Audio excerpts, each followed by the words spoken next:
I don't think we're going to have a choice. Universal basic income. Universal basic income. I think it's going to be necessary. So it means that unemployed people will be paid across the globe. Yeah. Because there is no job, machine, robot is taking over. That's simply and I want to be clear that these are not things that I wish would happen. These are simply things that I think probably will happen.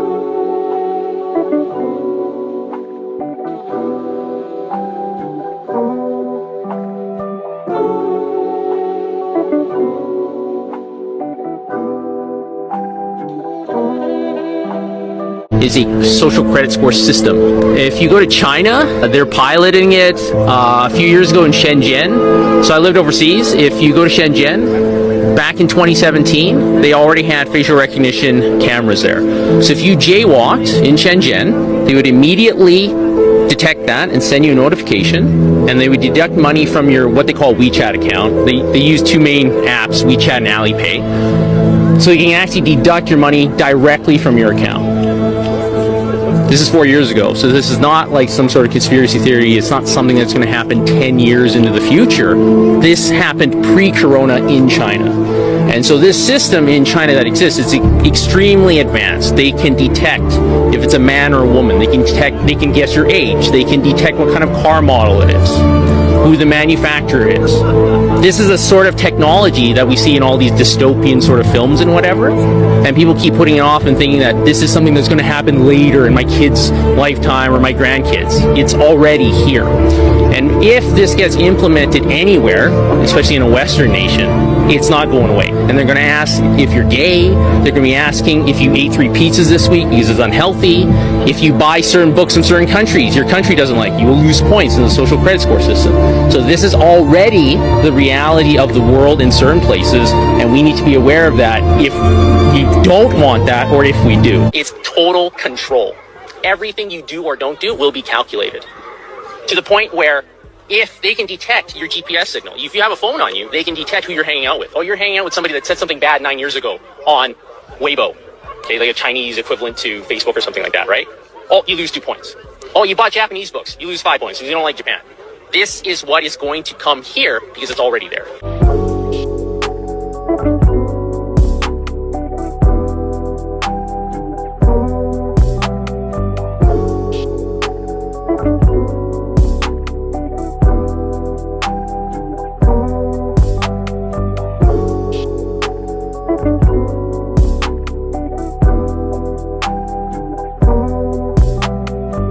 The next inevitable step, which again I don't think is good, is a dictatorship. They're going to do that through a method where it doesn't look like a dictatorship, Sure. like a social credit score system that's Sure. attached to Yeah. a centralized digital currency. That's right. You see Maxine Waters the other day talking about a digital currency That's that right. to compete with China. They can delete you. They want to delete. Yeah. They've always wanted to delete you. Like I used to, a couple of weeks ago, I was getting 100,000 views on an Instagram story. Now I'm getting 30. I don't know what happened, but they just shut something off. They could just shut things off. Yeah. You notice these weird things that they do, and you notice it on YouTube. So they want to be, and eventually they want to fuck with your money.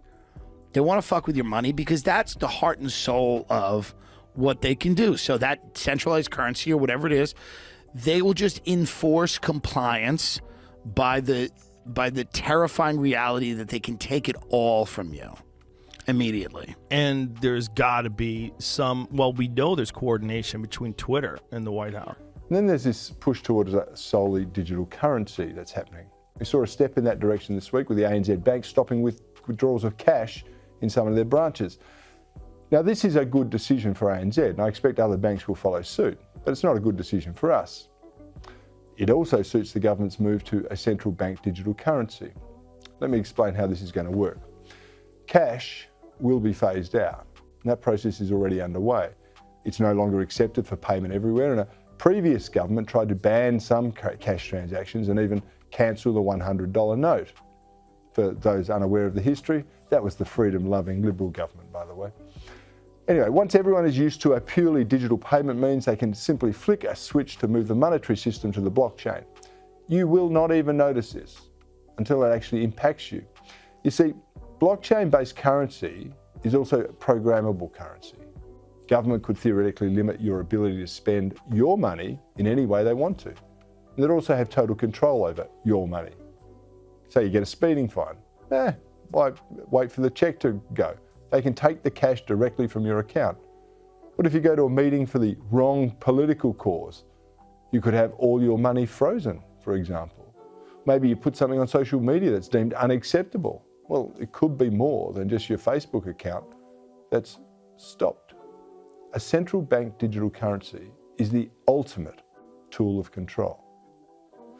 And of course, there are other confected crises, and the government's proposed solutions, they're all designed to assert their authority and undermine your autonomy. I mean, we've discussed the racist voice proposal at length on this program. It's creating an apartheid state ruled by an Aboriginal House of Lords. We've got this insane renewable energy agenda pushing business and households into financial peril. You've got the incessant changes to superannuation. Again, it's government ruling over your money and your retirement nest egg. Governments collude with tech giants to censor what you can see and say on the internet. They even want you to have a digital ID. This is kind of like a driver's license for access to the World Wide Web. Are you starting to see a pattern here?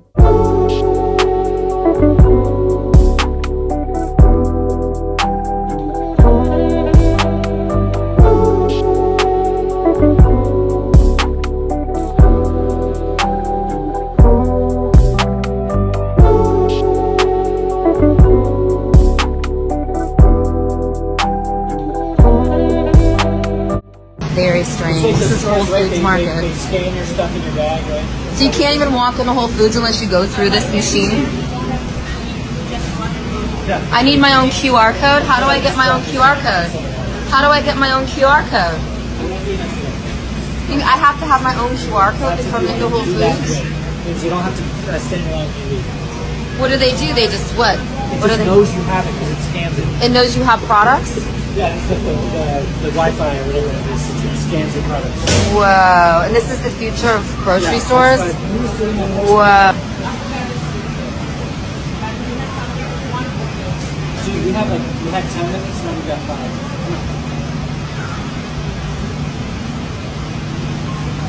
What's up, guys? This is McDonald's first automated restaurant with no workers, and I'm going to show you how it works. So when you walk in, there's no one working at the counter, and you order whatever you want on the screen. Sometimes they have these robots going around bringing your food to you, and if you want to go through the drive-thru, you just order ahead online. Then just pull up to this special lane in the drive-thru, and this is how they deliver the food to you. So what do you guys think? Do you like this new system or no?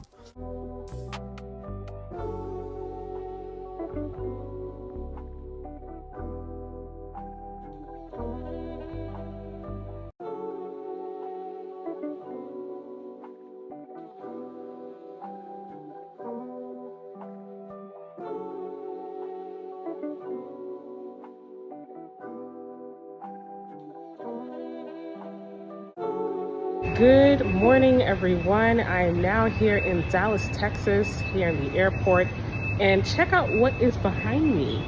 This is the Just Walk Out technology by Amazon.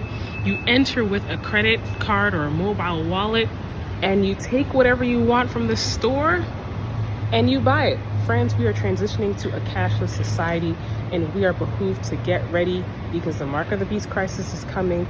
We soon won't be able to buy or sell if we do not have the mark of the beast. May we be ready and prepared, be self-sustaining, link up with a family that does so, and let's just do our best so that we can be prepared for the crisis ahead.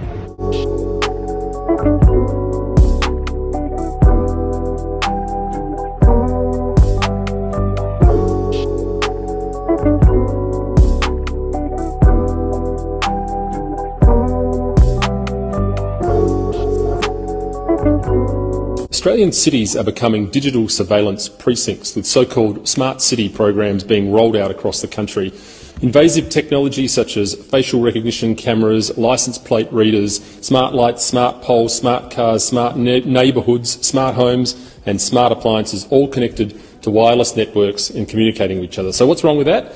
Technology is good, isn't it? All this is for your safety, security and convenience, isn't it? Well, let me tell you, your streets are spying on you. Your mobile phone is spying on you, your cities are spying on you, and the infrastructure for future lockdowns is being put into place right now. Don't be fooled. You're being set up to be tracked through your movements and through the future of your digital wallets. By handing over your data, you're handing over the ability to monitor your behaviour, which will soon be turned into a social credit score. And once the central bank digital currencies are in place, you won't get to spend your money without approval. Digital ID will soon become a reality in Australia. Many other countries are already rolling these systems out, countries like Canada, Scotland and many others. Eventually, you won't be able to access any government or public services, and you won't be able to travel across borders or access healthcare or the internet without a digital ID. Think you won't comply? I think you will. The last 2 years were the dress rehearsal and we fell for it hook, line and sinker. Australians are sleepwalking into this technocratic future, and while we're sitting around scratching our chins trying to work out whether this is really happening, Australia is drifting towards a dystopian digital future. Government doesn't really care about you. The politicians care about power, and the bureaucrats behind them, they only care about entrenching that power, no matter who gets elected.